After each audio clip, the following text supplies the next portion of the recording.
Welcome back to Race Report, our Austin anniversary edition. All right, so I'm pretty sure everyone knows based off our socials, but the three of us were in Austin this past weekend for the US Grand Prix, and we actually met there a year ago. So this was like our little reunion, 1 year reunion trip. So yeah, we had so much fun, and we decided this year to get in on Wednesday, so we had a full day Thursday to just like do the different pop-ups and see Austin, because for me personally, this is my fifth time going to Austin in the past 2 years, and all I've really seen of Austin is Coda and like the restaurants I've gone to at night. So I haven't like had a day to explore Austin, so I was very excited about this. Yeah, for sure. I was really glad to have like a full day on the ground. And our Thursday ended up being way more fun than any of us could have expected. We kind of went into the weekend thinking like, oh, like maybe we'll go to like a museum or see some like Austin stuff. And then all of these pop-ups were happening. So we really just dove into that. Wednesday night was pretty chill. We had dinner, went to sleep, said we're going to start bright and early tomorrow, get out there and get stuff done. So we got up bright and early Thursday morning to make our way over to All Coffee No Breaks, which was kind of like a launch, or like they had a launch party Wednesday night, and then Thursday they had an event for the public where you were able to come and see the first edition of the new S's magazine, which is a motorsport magazine that has just launched. It was hosted by Tony Cohen Brown, who is a celebrity in our eyes. We love, love, love her. And then also collaborated with Sunday Fangirls. So we started heading over to that. But before we even get there, we, fresh out of parking the car, which was enough of a headache, what an ordeal, are walking around downtown Austin. Our resident celebrity spotter, Kaylee, as we're walking from the parking garage to the event, goes, "Guys, that's George Russell." And Lauren and I go, "What? What? Like she What do was you so mean?" casual about it too, and then just like went on about like, She goes, and then moved "Yeah, on. I was like, let's like backtrack. Like what? I." What do you mean that's George She was Russell? like, "That's George Russell," and I immediately started speed walking. I said, "Can I get closer?" I pull my phone out. It is recording, and so what a great start to our day. But literally seeing the George Russell in the wild on his like morning run with his trainer as we're walking to this event, I have the most shaky like video of him ever. It's like half the ground, and then like if you zoom in, you can kind of see that it's him. But unfortunately, George Russell was in fact too fast for us to catch up to and like get a moment to be like, "Hey, like Yeah, so we nice didn't to want to see be those you." like crazy people who chased Chased after him. him, and also none of us run. Like, who are we kidding? And we weren't in clothes to like play off that we were on a jog. Like, we were in jeans, so it wasn't even like it'd be like these are crazy people chasing me. Kaylee says it best. She says, "There's only two reasons I'm running. One is for a podium ceremony, and two is because I'm being chased and you should be running too." Yes, uh, exactly. but after that little heart attack, where I literally could not stop shaking for about the next hour, we get to All Coffee No Breaks. So we were super excited about Thursday. It was all coffee, no breaks. It was a super cute little event. We gotten dressed up all cute, and it was unseasonably cold in Austin, so we all had our sweatshirts on. But it was a super casual event, so it really didn't like we weren't standing out in a crowd, and we got to be warm. So props to that. And we walk upstairs into the little coffee shop, and Tony immediately comes over and greets us. And she's just like, I cannot say enough kind words about her. Like, she was just so personable and like really made us feel welcomed. And it wasn't like, oh, you're fans of me, like, thanks for coming. It was very much like, I appreciate you coming. Like, you are my peers. Like, it just felt very like, I guess the only word that I can come up with is personal. She was a very personal person. I did have the equivalent of probably a gallon of coffee while we were there. So I was tweaking off the walls, but we met some very nice people. We got to take home a book and t-shirts, and it was great. It was nice to meet everyone. Shout out to Cody and her amazing hand-stitched shirt. Yeah. Love it. And I got to show off the bow shirt that I had made, and it was just good. It was a little gab. It was just a fun, nice way to start off the morning. immediately afterwards, we were all getting hangry. So we were like, where's the nearest breakfast shop that we can go to? And then we were off on the road again. Just adventures await. Julia, do you want to talk about the pop-up? The Lewis one? LH, or the plus 44 worldwide. Yes. So even though the line was crazy long, but like in respectable fashion, because they did a good job marketing it online and like telling people it was going to be happening, they even came through the line and like handed out like little like sheets almost with all of the merchandise on it, so you could kind of get an idea of like what you wanted before you went in. And then wait in line for like forever, and then we finally get into the store, and of course it's like coming to the time where it's like the most popular sizes are starting to go out of stock.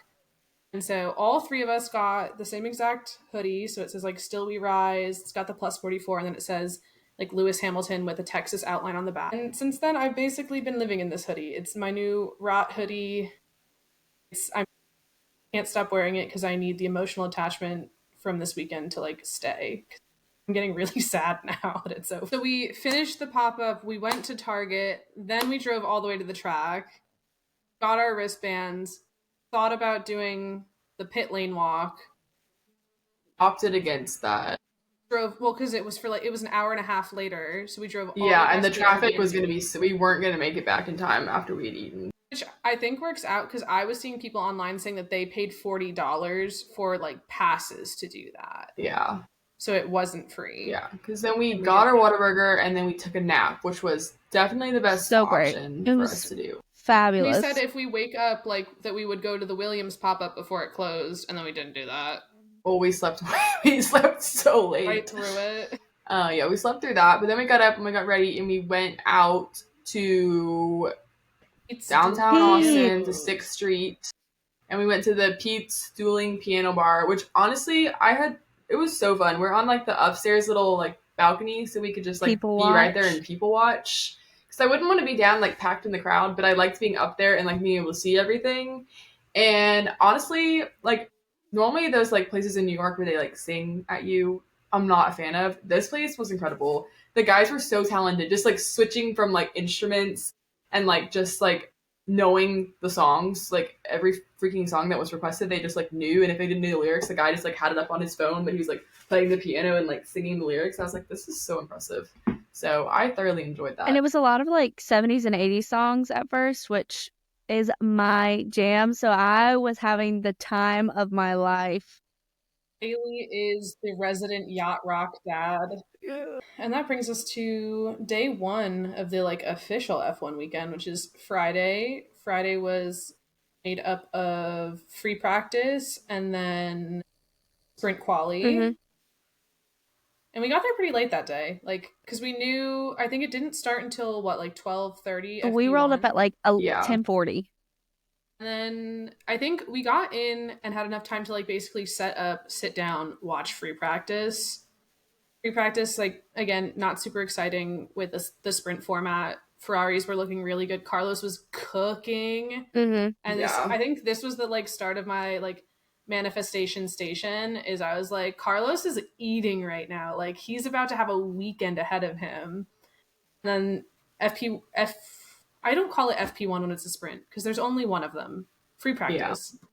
That ended. We took the best nap of our lives.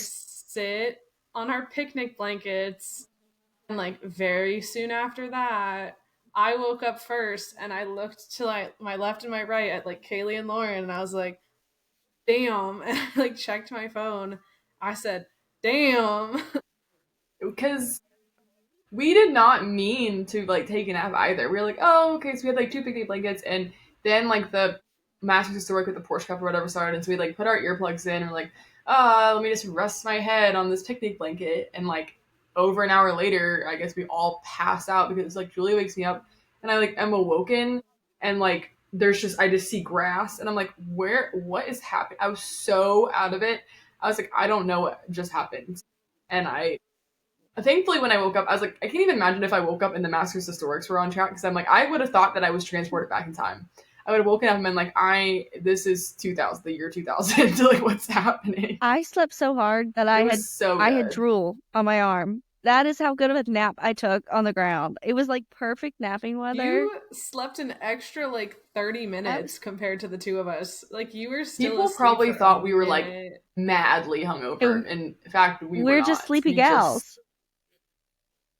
The lull of the Porsche Carrera Cup put us to It's sleep. the perfect white noise. I think it helps to say Friday weather was like actually beautiful. We got to the track thinking that we were like, it was cold. We were freezing. Oh no, it's so cold.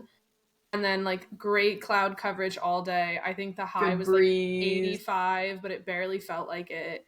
So it's like, it was just like a comfortable sleeping environment. Whereas like Saturday and Sunday was miserable. Saturday was bad. It like just amped up. Like Saturday was like, okay, worse than Friday, but not that bad. Like there's still cloud coverage, and then Sunday was just like pain and suffering. Rough. So we watched sprint quali, and I guess the only like my biggest takeaway from that was how poorly Oscar did. Like that was so sad. But he had his lap time deleted, and so with it being like a sprint shootout, you really only get, I guess in the SQ1, you get like kind of 2 shots, but you really maybe get 2 shots if you go out early enough. Oftentimes it's just 1. So, having your lap time deleted really puts you at a major disadvantage, a lot more than it would in like regular qualifying. So that was sad. Between sessions, Lauren and I walked up to the Amex booth and got us the radios. Yes. So then we had those for the rest of the weekend. I don't think anything else, like, Max put himself on pole for sprint, right? Yeah. Yes. We were like, Max is finally going to win again. Yeah, we were like, yay, go Max. At this point, at least if he starts in first, he finishes in first. Pretty easily. But I think we decided with like 15 minutes left to go was our sign to like pack up and head out to try and beat traffic like out of the circuit. And then the GPS simply sabotaged us to leave. It took 2 hours to get all the way home, I think. Saturday morning is our we have determined is our cute day outfits. So it's like a little bit more dressy, but not like, you're not getting me out in heels. Like the biggest heels you're getting. Like we wore jean shorts. That's like the equivalent of our dressiness. We weren't in team kit is basically what it was. And so we probably leave about 8:30, 8:45, I think. I think we aimed for 8 and we were out the door roughly like 8:30 because Lauren and I built in a buffer. Yeah. And so we could film our tickety talkie. Oh yeah, we were very good. OOTDs. We filmed our little OOTDs before we left every day. So we go to the track, and what time was? We do find the back way in. We do find the back way in. Was so much faster. We literally breezed in. It was so nice. What time? I think we were like sitting down at the track by like 9:30. Yeah. 9:45. Yeah. It was really exciting to see Max win the sprint race. Lauren and I were the biggest Max fans. We were so team Max Verstappen this weekend, like aggressive. Like I am normally like Ferrari all the way. Kaylee and I were like die hard Max fans this week. If there were no more fans left on the planet, Lauren and I would have been dead. Like we were like cheering for Max over the Ferrari guys. We were like, Max, you have to win. I was so annoyed. Like we missed the Dutch national anthem. Yeah. Julie was so annoyed at us because we were manifesting mainly we wanted Max to beat Lando was really what was going on, but we were just like it was a very like Julia didn't like that. Okay, I am happy for him. I'm happy that he won the sprint race. It's nice to like see him get some kind of a win after literally since Spain. But I'm all in on this like whole title fight thing. So it's like if he wins again too soon, then it's just like Max wins the championship and call it a day. At this point, the man needs a win. He has had no wins. Like, give the man a win. Give him the sprint. He can have the sprint. My better thing. Can't wait for him to win in Mexico. Shut up. Go Max. Go Max. Go you guys Max. do realize. Max. Super Max. Super Max. Cries in Ferrari, cries in McLaren. You do know that Charles Leclerc now has a 2.7% chance of winning the championship, right? Like he could. Yeah, Max is going to win. So Max. Charles is the only acceptable second to win the championship in my eyes. It's Max and then Charles. And then Carlos. Britain itself wasn't like super exciting. No. Watching it back, I was like, okay, like there was The some start yeah. was incredible. Yeah. And then I texted you guys last night, and this is a direct quote. Okay, also forgot how hard it ate when Carlos took P2 from Lando last lap of the sprint. That was crazy. Mm-hmm. Specifically, Literally. It being like last lap, and Carlos said, "You're." Yeah, he was on Lando, like waiting for him to make a mistake. And the moment that Lando locked up, he was like, peace out. Carlos definitely ate his Wheaties this week. Like, he was turning and burning. He did. Then when you got to the like post-sprint interviews, Lando wasn't even mad. He's like, I knew Carlos was gonna get me. Yeah, he was like, he was on me. I knew the moment, yeah. That just inspired our Carlando for the next day, which was soups cute. I felt very left out. I guess the only other thing in the sprint was I just loved George just getting overtaken by everyone. That was the Haas guys. Oh my gosh, I have to talk about my favorite so good. men. It's honestly like they have all of the founding fathers just like come back in spirit form and give Haas a boost as soon as they set foot on American soil. Like it's like literally, like they have come to this whole weekend. Like Haas moved up to 6th place in the Constructors' Championship after this weekend because it's their best finish in a no matter what, like a sprint or a regular format ever that Haas has had. 7th and 8th. So literally, like, so good. And then again, they both qualified well. K-Mag out-qualified Hulkenberg. In the race, Hulkenberg scored points and K-Mag didn't. He got P11. But still, like, that was just due to, like, their strategy call. Mm-hmm. Like, they could have scored double points again on the Sunday. So, yeah, I don't know if it's, like, the Chipotle of it all or what. But Haas, they ate it up. And I love to see it. Julia was a witch this weekend, actually, guys. Everything she said came true mostly. And Keely and I were trying to, like, throw our own juju against it just was not powerful to enough. Have Max win, and it wasn't powerful enough, but Max getting P3 was all on us. It was. He should thank us. Where is my handwritten letter from Max Verstappen saying, thank you, Kaylee and Lauren, for my P3? Because without you and your vibes, it would not have come true. Okay, as we've said, like we missed the safety car so much. We talked about that so much this weekend too. We love you, Every Bert. time he would drive by to do the like recon lap, we'd be like, Bert. So I literally was like, we need Bert back, but specifically, George Russell needs to find the wall. And I kept saying it, and same thing. We left quali like 15 minutes early just to beat the traffic, and we're watching it on Lauren's phone, and she just gasps. And we look, and lo and behold, George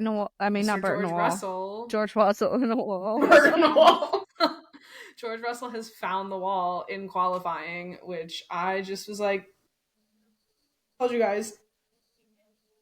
I was really aggressive this weekend. I'm not going to lie. I was saying a lot of aggressive things. We're sitting in the bus, and I'm getting really nervous that Lando's going to lose provisional pole to Max. So George Russell happens. And then I also said, and I quote, "You curly-haired papaya twink, get it together and keep pole position." And he did. He did. He listened. It was definitely the quote of the weekend. We have realized that by a twink. Lando only does well when someone is mean to him. Yeah, Lauren really talked about That's the reason that he started winning was I just gave him a lot of really constructive criticism. Really just criticism that was kind of constructive, basically. And all of a sudden he just starts winning, so, you know. What are you gonna do about it? Where did we finish quali? Was it like Lando, Max, then Charles, Charles was P3? Yeah. Or no, it was Lando, Max, Carlos, Charles, Oscar. Oscar qualified well, so we were really happy about that after his crappy sprint quali. Lewis qualified it ended up being P19 because someone had to start from the pit lane. Well, George started from the pit lane. Oh, and Liam had his 60 place grid penalty. So I think Lewis started 18th. Yeah, real tough.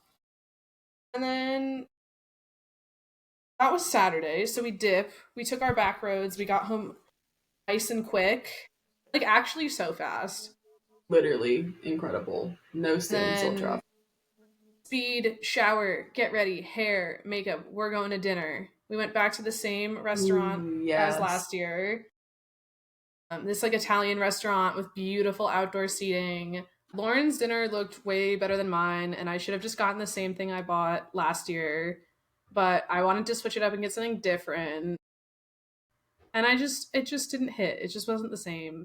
But after that, we like thought about going out, and then we're like, never mind. No. Because we were already just like constantly napping. So we're like, this is probably not our journey. So we had to go back to Target for the 100th time to get... I think we went to Target every single day. The worst Target I've ever been to. It was a sucky Target, the one on Ben White Avenue. Don't go there. But that was the one by our Airbnb, so we had to go there. Anyway, so we went there, we came back, and then we had the best night of our lives watching edits on TikTok for hours. My gosh. This was... Honestly, this is the highlight. If anyone ever asked me what my favorite part of the F1 weekend was, it was not the race. It was nothing to do with the drivers or who won. It was simply Julia, Lauren, and I watching edit after edit after edit. And then we went to bed. And then we woke up damn early on Sunday. It was a crime. Like 6:45, I think. Okay, I will say Sunday outfits were my favorite outfits for the entire weekend. Jersey Day so comfortable. Hit so hard. It was so cute. We all looked so freaking cute. I think by the time we were leaving, like the sun still wasn't like fully like up. It was still kind of dark out. I had brought my coffee with me. In the car. I was riding in the back, and the back roads that we take, it's literally like you're on a roller coaster. Like it is, there's not a flat surface for a majority of 3 seconds. So you're constantly going up and down. So I'm in the back, like trying not to slosh coffee all down the front of me, where I'm like, I mean, we were literally driving past stop signs that had gunshot holes in them. Like, that tells you the kind of place that you're in. It's the middle of nowhere. Sunday morning, we leave roughly like 8 a.m. So, because we were like, you know what, as long as we leave like when track is opening, we should be fine when we get there, based on where we like to sit to like have a good spot. And I would say we got in, it was definitely like the most crowded it had been, but we still were able to get basically like the same exact seats that we had the day before. Thank God, which was great. And so we had what, like a 10-foot by like 10-foot rectangle of space, roughly, all to ourselves. I feel like the hardest thing about Sunday is how long you are rolling in basically when gates open, and you are sitting there all day long. That's the only downside to GA, like with having a grandstand seat. It's like, okay, you have a seat. I would always much prefer to sit general admission, except for that fact on Sunday you have to get there so early, and then you have to like just hang around until whatever time in the afternoon the race is at. We've all rested for about an hour and a half, which did nicely eat away at some time. In the morning. Was it like 2 hours? I feel like we slept through like the whole morning till like noon. Although we slept through like the Masters Historic and the Carrera Cup again that morning. Some good white noise. Roughly around noon, we got up and went and got like food and stuff. Yeah. Mm-hmm. Because by the time we came back, that's when like new people like popped up all around when we got back from getting food, then it was like, oh, hello. The race. I mean, last year's race was so good, but this year's race was also so good. Literally, last year's race was like Max dominating, people fighting for P2. This year, People were fighting for Holy P13. moly. people were just fighting all the way down the grid. It was a brawl. Literally, the action from the moment the race started, lap 1, turn 1, is insane. Charles Leclerc dives to the inside of the corner, passes everybody. Not takes the lead one, of the race. not to two, P1. but 3 people. Yes. His own teammate, Lando, on pole, and Max, just says, "That's mine," and then runs away with the lead of the race, says, "Peace out, nerds." And I think, too, I feel like this was kind of him being like, I get that Carlos had a better beginning of the weekend to me, and we were fighting during the sprint. Watch this. And then just said, "This is mine now." Eating. Incredible. He also ate his Wheaties that morning. Other big things, George Russell, thank you for spinning out during qualifying. I love you for that. As much as I'm not usually very nice to you, I'm going to give you a lot of credit because the recovery that you made from starting in the pit lane to finishing in front of Checo It was quite impressive. Very impressive. We will give dues where dues are credited. Because, sir... I mean, that's an insane drive. He finished, like, P6? P6. I think P6 from... Because Oscar was P5, the pit lane. Then it was him. Yeah. That's... What, crazy. 20 place recovery. And Liam Lawson, like 14 from his P20, or I guess P19, whatever P19. it was, all the way up into the points. Props to you, P9. sir. Incredible Also fighting drive. with Alonso after being Literally told off. like Liam Lawson. Props to you. Okay, Charles Leclerc and Liam Lawson are my 2 10 out of 10s. They both had What happened to perfect Colapinto? drives. I think he had a great drive too, but he doesn't get a 10. Like, Liam drove so well, and he defended in his overtakes, and he just, it's like he had been on the grid all his freaking life. Like, he showed up and showed out, and he was like, I'm going to prove all the haters wrong. Let me get some points. I think that is a good segue into, if we're talking about a rookie, y'all's new favorite rookie. He's my new favorite F1 driver. Like, honestly, forget about Lewis. Franco! If he does not get that last Sauber seat, I'm showing up to whoever, like the head of Sauber, the head of F1, the head of the FIA, and like burning the place down. Because if Colapinto has no fans, we're dead. I am dead, and I'm not even Argentinian, and I'm gonna buy an Argentinian flag for this man. Like, I'm ride or die now. He's just so real, and it's giving like IndyCar no media training, and I actually love that because everything is so like scripted now in interviews, and he just says whatever he wants, and I'm like, yes, give me more, and they can't stop give me him seconds. Language barrier. So good. So good. And like the fact that all of his like social media posts are still just solely in Spanish, and then him like the Torque Talks with him and Albon now, they're so good. I'm like, I've forgotten about Logan already. I forgot his name. I almost called him Liam. I love Colapinto. Sorry. I love him.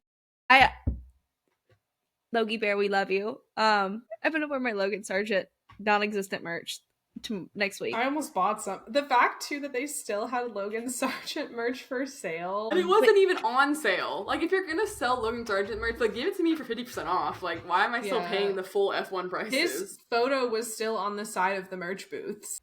Yeah. Yikes. I hope this man is getting, like, dividends off of Where are this. the royalties? Residuals. But they just did him dirty. We are Franco fans. We are a Franco household now. Did you guys see, too, like, after the race, like, he literally climbed up the, like, fencing? That was so cute. He was, like, so shocked about how many fans were there for him. Like, he literally, like, I saw Kim Illman's, whatever, post, and he was like, I know, but, like, he had gone back out there, and he was, like, talking to Kim. He's like, oh my god, like, these people are here for me. Like, they want to see me. Like, what the heck? And I was like, oh, and he stayed out there for so long, like, working up and down the fence, like, signing as many people's stuff as he could, taking as many photos. So him just, like, hanging on the top of the fence. Like, he was so excited. I was like, oh my god. He deserves and, like, even world. when they were doing the driver's parade, like, we had a bunch of Colapinto fans right in front of us. Out. They, like, die hard cheers. And, like, when he saw them, he was like, it was so freaking cute. He was, like, as excited as all the fans. Probably more. Honestly. He's like, I'm just happy to be here, guys. What else happened Sunday? The Lewis. rookies. Oh yeah, Lewis, Rip. Bro was so over it. Like, but yeah, Lewis had what? Bad sprint, bad quali, bad race. And at this point, you have to ask yourselves, were downgrades. Yeah. how much he of tried it to give them away to George. He really did. George He was didn't like, want George them. can have my upgrades.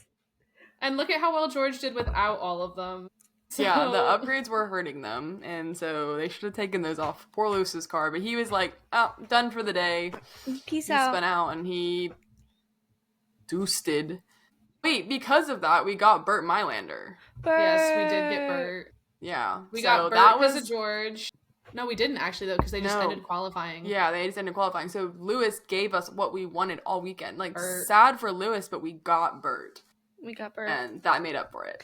We thought we were gonna get a second Burt when Joe got spun out, but he corrected himself. So, and then really let us down there, Joe. I think the only other big talking point besides that, and besides Carlos also eating and killing it, was Lando and Max. Yeah, at it again. Max, do you want to run through what happened, and then Kaylee and I will give our opinions? Yeah, I would happily, gladly, absolutely. Lauren and I are a united front. Ferrari's strategy was not trash, and that's a GOAT move from them for once. So I think it was last roughly 10 laps of the race. We were just listening to it. Because we had already started walking. Yep. We're just listening, and I've now rewatched it, so I actually know what the heck happened. Charles is in P1, Carlos is in P2, then you have Max and Lando fighting it out for P3. Lando is like lap after lap after lap is just on Max, wants to make those moves, keeps trying. I think at one point he did make the move, gave it back because he didn't want to get a penalty. And then you get into kind of like the last 3-ish laps of the race. And so they're racing basically through most of the track, like alongside each other, fighting back and forth. I'm like standing in the crowd, stressed out because I'm like, oh my God, they're going to crash into each other because that's what they like to do. Lando is on the one straight and he gets ahead of Max on the straight, but Max being Max pulls a little dive bomb into the corner with the goal of being ahead at the apex. And not only does Lando get pushed off track because he needs to avoid causing a collision, Max is also fully off track. So both drivers, all 4 wheels, fully off of the track. Lando regains the track ahead of Max, and immediately Max is on the radio being like, he passed me off the track. That should be a penalty. And McLaren team is also kind of discussing like, no, like we think you might have been ahead at the apex, or, like it's the debate between what is going to be the problem. Are you going to get a penalty for gaining a advantage? What is it? It's gaining an advantage not off the track, but it's leaving the track and gaining an advantage. That's it. Leaving the track and getting an advantage. Or is Max going to get a penalty for forcing a driver off the track? And so McLaren basically says, like, listen, Lando, like, we think that, like, stay, don't give the position back. Just fucking go for it. With the goal too being like, try to build a 5-second gap. That way, if you do get the penalty, doesn't matter. And Lando tries. And me personally, I think Lando did go off the track and get an advantage. But I do also think that Max intentionally pushed him off the track. Because Max Verstappen, at the end of the day, would rather crash out and DNF a race with the other driver than give up track position. So Lando gets a 5-second penalty, ends up finishing in P4 where he had been previously, and Max gets a podium. But at the end of the day, I kind of think both of them probably should have gotten 5 seconds, and it would have canceled each other out. Because, like, when you look at some of the video, Max is literally like, he's not even pointing back towards the track. He just fully was like, I'm just going to go this way so that you can't. And that's my goal. And then eventually I'll take the spot back. Keely's a menacing look on her face. I'm ready. I'm so ready for my turn. Okay. All right, you go, Keely, and I'll round this out. So. Keep it succinct, though. Okay, so if we were simply going based off of what McLaren, and this is by no means excusing how the FIA applies penalties, because we all know even a blind monkey could apply penalties better. And Max did, yes. And Max did have all fours off the wheel, but McLaren was claiming that he did not get a penalty because Lando was ahead of the apex when Max, because he dive bombed, was ahead of the apex. So based off of their claims, Max was in the right. If we applied any other scenario, it probably would not have, I would not, be claiming Max was right. But in this, if you look in the narrow definition of what they were claiming, Max is in the right. Max, they could never make me hate you. You are real racing. You are the driver. We love you. FA chance.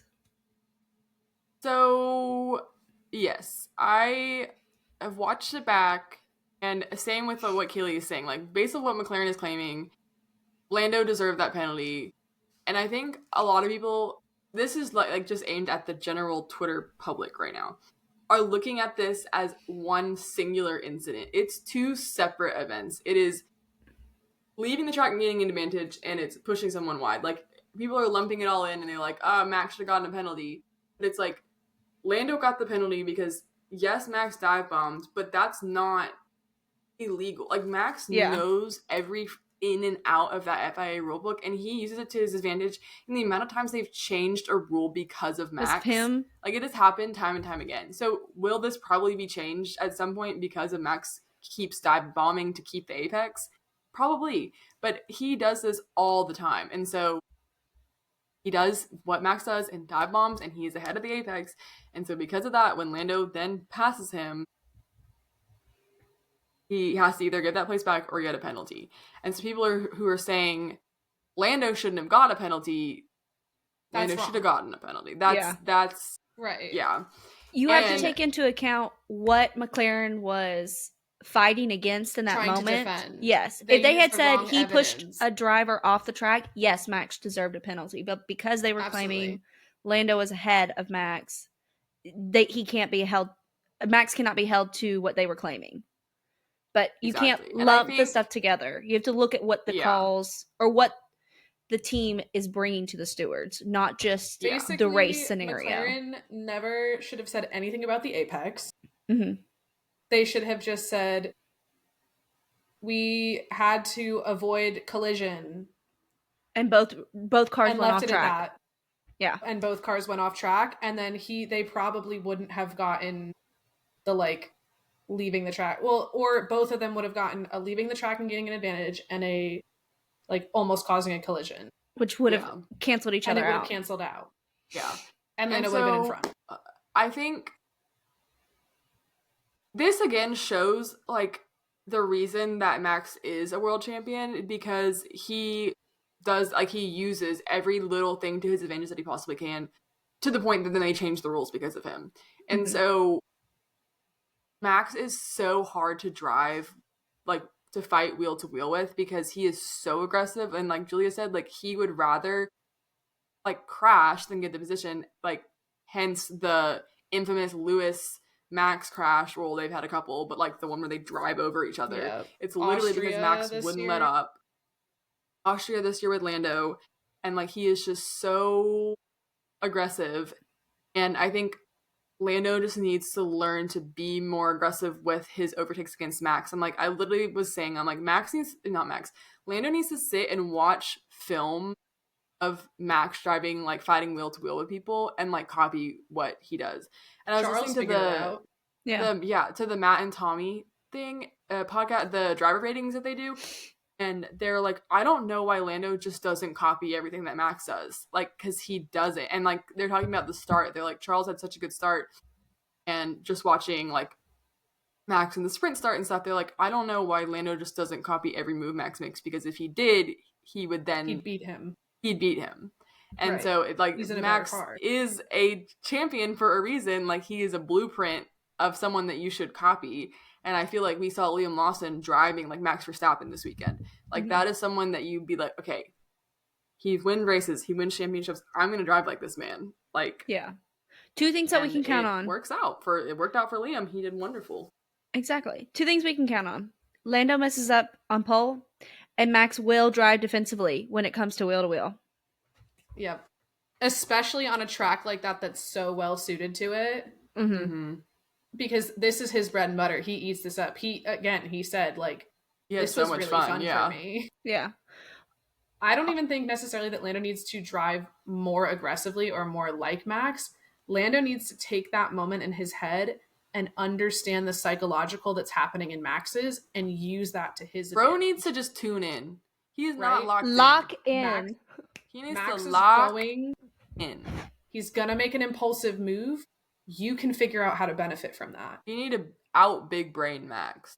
Or crash out. Earlier this season. Crash out. Then none of you get points. Max crash out. So stressed, he didn't know what to do. So quotes from this weekend, these are from Andrea, Stella, Max, and Lando. So Stella said, I would gather the statistics showing how often Max defends in this way. If you try to turn in on Max, you end up in a massive crash. He defends by going off the track. That cannot be allowed. And then Max said, do I have sympathy for McLaren and Norris's complaints about the penalty? No, I don't. I mean, they've been complaining a lot lately. The rules are very clear. You cannot overtake outside the white line. He's an icon. Says, the man he is. What's not right is what Max did, defending by going off the asphalt and thus keeping his position. He went over the limit, made a mistake, and benefited from it. A rushed decision and not the right one. So I do see Lando's point in, like, Kaylee, you've said it before, like, two wrongs don't make a right. Like, okay, well, me leaving the track and gaining an advantage isn't fair, but you fully coming off of the track to try and block me also isn't fair. I think at the end of the day, like, this is one that's just going to have to be, like, moved on from, and we'll see what they do next week. Yeah. Also, exactly. I think that this is sort of a perfect storm of gray area. Like, the rules aren't necessarily clear enough to be blanketly applied in this situation, because it was so... The calls were complex on, like, what the teams were complaining about. The scenario in itself had multiple moving parts. So there's not really an easy way to parse through this and be like, okay, well, even this goes against rules, this doesn't. That call throughout the weekend was being done inconsistently. Yeah. Mm-hmm. I mean, that's just the FIA in a nutshell. Inconsistent. Yeah. Like, that's just... The third thing that we can always count on, the FIA being inconsistent. All right. So speaking of, we've talked about who obviously got on the podium. We had a Ferrari 1-2, and then Max ended up coming P3. And so at this point, we had left 20 laps early to walk from turn 11 to turn 1 because we were going to do the track invasion like we did last year. So packed in like a herd of cattle, and once those gates open, it's just people sprinting.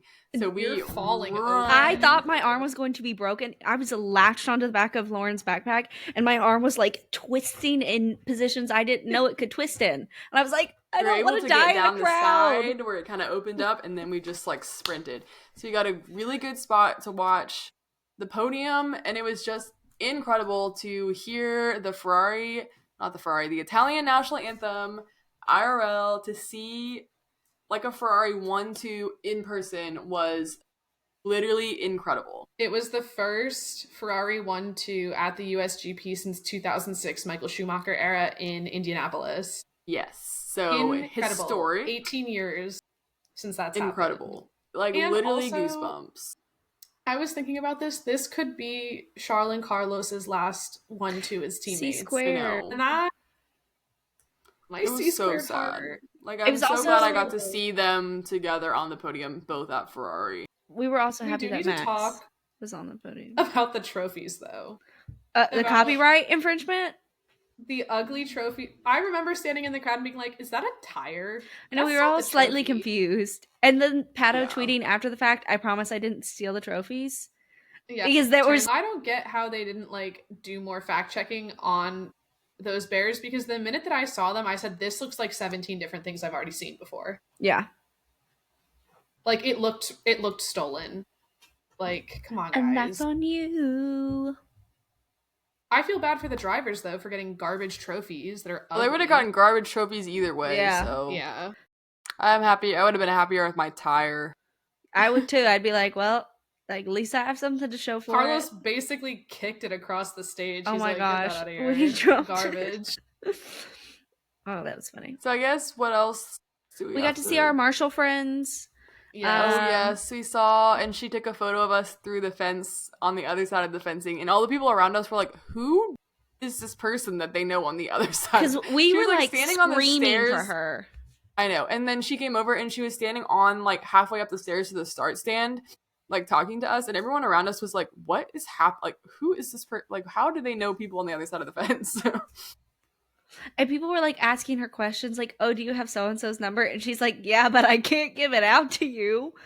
Right. And Or we were like, we were asking trying to if have she a could, like, conversation take with her. photos or videos for them, and she's she's like, no, I know I these can't even girls. do that for myself. Like, yeah, like these are I people know these I'm girls. friends with. That's why I'm talking to them. And then we got our souvenirs. I think Our just Confetti and our track rocks. And our tire marbles. Yeah. Mm-hmm. Took a ton of photos, and then I still can't get over the fact that like when we finally did leave the track, that we walked off and we look up and it's literally turn 19 where we all I met know last where year. we met, and we had like a little cute. hug together. It was so nice, and we had some sweet girl take our picture. Our lemonade and our $14 lemonade. That's crazy. But it's so good, guys. And It's like the everyone was best thing talking about there. it. Like it's worth the $13. Yeah, but we got Cane's. Cane's was a great way to wrap it all up. Came back, we packed, went to the airport, and the only highlight of my airport experience is that I was sitting next to Ollie Behrman, and it took me about 10 minutes to realize that. So I was connecting back to Charlotte through Nashville, and Lauren was flying into Nashville, and we're on totally different flights, totally different airlines, but we The exact same time. At the same time. So I land in Nashville, and then Lauren like comes to find me at my gate to give like a final goodbye. It was so sad. I'm still so depressed about it. Tears. Yeah, post Grand Prix depression hits different, especially because I keep seeing everyone's content from this weekend. I know. And it makes my like heart like flutters a little bit, and then I just feel really sad. But until the next one, you know? Well, thanks for joining us for the time at Coda. Love you and good night, guys.